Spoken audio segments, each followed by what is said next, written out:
Hi guys, today we are going to discuss Article 12 of Indian Constitution. Under this, we are going to discuss definition of the state, local authorities and other authorities. So let's go to the introduction part. Introduction, fundamental rights that is given from Article 12 to 35 of our Constitution. We all know Part 3 of our Constitution deals with fundamental rights from Article 12 to 35. Fundamental rights protect a person from the power of the state. Man has certain basic natural rights or freedoms known as fundamental rights. It is the duty of the state to preserve fundamental rights. So, each and every person certain basic natural ആയിട്ടുള്ള rights ഉണ്ടായിരിക്കും, ഇല്ലെങ്കിൽ freedoms ഉണ്ടായിരിക്കും. ഈ റൈറ്റ്സിനെയോ ഫ്രീഡംസിനെയാണ് നമ്മൾ fundamental rights എന്ന് പറയുന്നത്. It is a duty of the state. സ്റ്റേറ്റിൻ്റെ ഡ്യൂട്ടിയാണ് ടു പ്രിസർവ് ഫണ്ടമെന്റൽ റൈറ്റ്സ് എന്ന് പറയുന്നത്. These fundamental rights protect a person from the power of the state. സ്റ്റേറ്റിൻ്റെ പവറിൽ നിന്ന് ഒരു പേഴ്സണെ പ്രൊട്ടക്ട് ചെയ്യുന്നത് അയാളുടെ ഫണ്ടമെന്റൽ റൈറ്റ്സ് ആണ്. അതുകൊണ്ട് തന്നെ ഏറ്റവും ഇമ്പോർട്ടൻ്റ് ആണ് നമ്മുടെ കോൺസ്റ്റിറ്റ്യൂഷനിൽ part 3, that is fundamental rights from article 12 to 35 എന്ന് പറയുന്നത്. In order to enforce these fundamental rights, an individual can approach High Court under Article 226 or the Supreme Court under Article 32 of the Constitution. So, എപ്പോഴൊക്കെയാണോ ഈ ഒരു fundamental റൈറ്റ്സിൻ്റെ violations നടക്കുന്നത്, then the individual can approach High Court under Article 226. ഹൈക്കോർട്ടിൽ article 226ലും supreme കോർട്ടിൽ article 32ലും നമുക്ക് ഈ fundamental റൈറ്റ്സിൻ്റെ വയലേഷൻക്ക് എതിരായിട്ട് നമുക്ക് സുപ്രീം കോർട്ടിന് പോകാൻ സാധിക്കും. ഫണ്ടമെന്റൽ റൈറ്റ്സിൻ്റെ എൻഫോഴ്സ് ചെയ്യുവാൻ വേണ്ടിയിട്ട് പോകണം. We can enforce the fundamental rights by approaching the High Court under Article 226 and Supreme Court under Article 32 of the Constitution. ഈ Article 226 എന്താണ്, Article 32 എന്താണെന്നുള്ളത് നമ്മൾ ഇനി വരുന്ന ക്ലാസ്സസിൽ കാണുന്നുണ്ട്.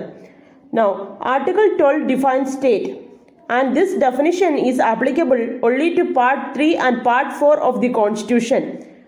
So, ആർട്ടിക്കിൾ 12 എന്താണ് ഇന്ത്യൻ കോൺസ്റ്റിറ്റ്യൂഷനിൽ എന്ന് പറയുന്നത്? It defines the state. ഒരു സ്റ്റേറ്റ് എന്താണ് എന്ന് മാത്രമേ ഈ ഒരു ആർട്ടിക്കിൾ 12 പറഞ്ഞിട്ടുള്ളൂ. ഈ ആർട്ടിക്കിൾ 12 പറഞ്ഞിരിക്കുന്ന ഡെഫിനിഷൻ ഓഫ് സ്റ്റേറ്റ് എന്ന് പറയുന്നത് പാർട്ട് 3ക്കും പാർട്ട് 4നും മാത്രമേ ആപ്ലിക്കബിൾ ആയിട്ടുള്ളൂ. It is not applicable to the rest of the constitution. Article 12, what is a state? Number 1, the government and parliament of India, that is union government. Number 2, the government and legislations of each state, that is state government. Then all local authorities and other authorities. ഈ local authorities എന്താണ്, other authorities എന്താണ് എന്നുള്ളത് article 12 നമുക്ക് define ചെയ്തിട്ടില്ല. അതിൻ്റെ definition വേണ്ടിയിട്ട് നമുക്ക് നോക്കാം. Local authority, it is defined in section 3 clause 31 of General Clauses Act. Local authorities means local self-governing bodies. So, local authorities എന്ന് പറഞ്ഞു കഴിഞ്ഞാൽ local self-governing ആയിട്ടുള്ള ബോഡീസിനെയാണ്. It is defined in the General Clauses Act section 3 clause 31. So, what are the local authorities? Municipalities, district boards, panchayats, improvement trust, port trust, mining settlement boards, etc. These are the examples for local authorities. Now let's learn other authorities. Any body, even a private body or an agency working as an instrument of the state falls under other authorities. ഏതൊരു body ഒരു private body കൂടെ ആയിരിക്കാം, അല്ലെങ്കിൽ ഒരു agency ആയിരിക്കാം. ആ ഒരു സ്ഥാപനം it is working as an instrument of the state, സ്റ്റേറ്റിൻ്റെ ഒരു ഇൻസ്ട്രുമെൻ്റ് ആയിട്ട് വർക്ക് ചെയ്യുന്നുണ്ട് എന്നുണ്ടെങ്കിൽ അത്തരം ഏജൻസികളെയോ അല്ലെങ്കിൽ അത്തരം ബോഡീസിനെയോ നമുക്ക് അതർ അതോറിറ്റീസ് എന്ന് പറയാം. അതർ അതോറിറ്റീസിൻ്റെ example universities, LIC that is Life Insurance Corporation, IFC, Industrial Finance Corporation, ONGC, the Oil and Natural Gas Commission, PSC that is Public Service Commission, nationalized banks state banks, subsidiary banks, etc.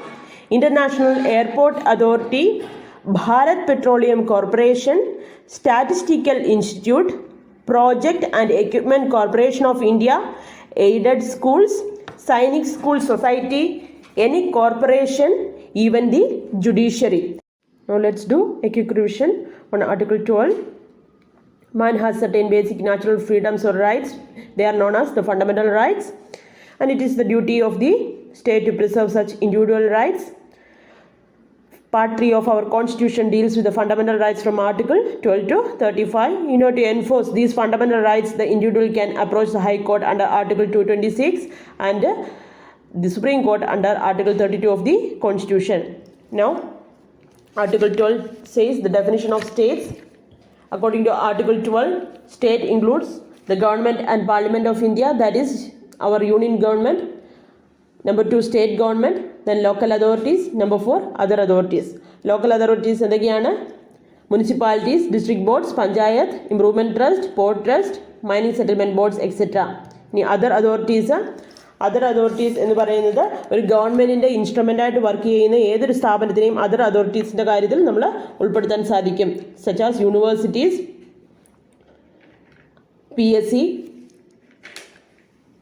LIC, Oil and Natural Gas Commission, nationalized banks, state banks, subsidiary banks, അതൊക്കെ.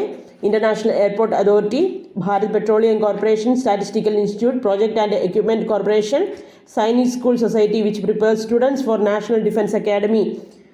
Even the judiciary is a other authority. So whenever these agencies or these institutions violate fundamental rights of an individual, he can take actions against these agencies. Okay, the actions of these agencies can be challenged in courts as violating of fundamental rights. So one can enforce his fundamental rights under Article 226 and Article 32 of Indian Constitution. Thanks for watching. See you all on my next video. Till then, bye.